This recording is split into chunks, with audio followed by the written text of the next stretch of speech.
And you've played two good matches this week, particularly today against Grigor. I mean, how, are you able to play, do you think, at your best without any sort of fear at the moment?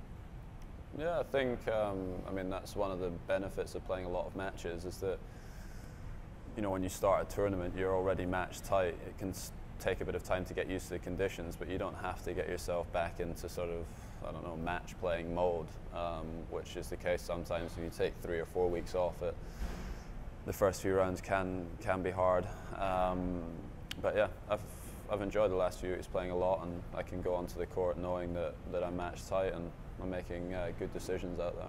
I mean, you have played so many matches. Have you been surprised that you've recovered so well, and particularly this week, the matches have gone so smoothly? Yeah, I mean, the break between Shanghai and Vienna, there was 1 week between my matches there. That definitely helped, and then, you know, I didn't know how I was going to feel when I got here, and thankfully the 2 matches that I've played here have been very quick, you know, and I've served well in the matches too, so the matches haven't been physical really like they were last week, but I'm tired, and that's for sure, but because, yeah, I'm just in the rhythm of playing matches. I want to try and keep this run going, keep the momentum going, but I'll definitely look forward to a few days off once I'm finished here. Yeah, well, that is not going to end this week, is it? Of course, with that win today, you've qualified for London, which has been a long time coming, but how proud are you that you've bounced back so well from that surgery last year?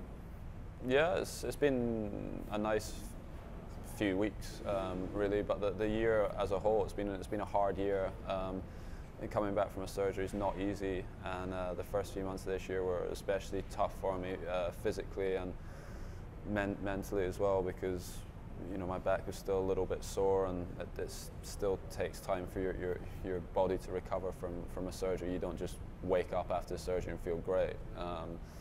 I didn't really start feeling that good until around the French Open time, and since then I've started to play good tennis and gain some confidence from the wins the last few weeks as well.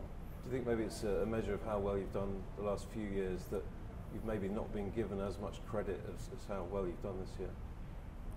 Yeah, well, I think, I mean, the thing that was hard for me this year was that I came back and, you know, I'd come off maybe my most successful year of my career with having won Wimbledon, and coming back from the surgery was tough, but then the level of the competition improved as well.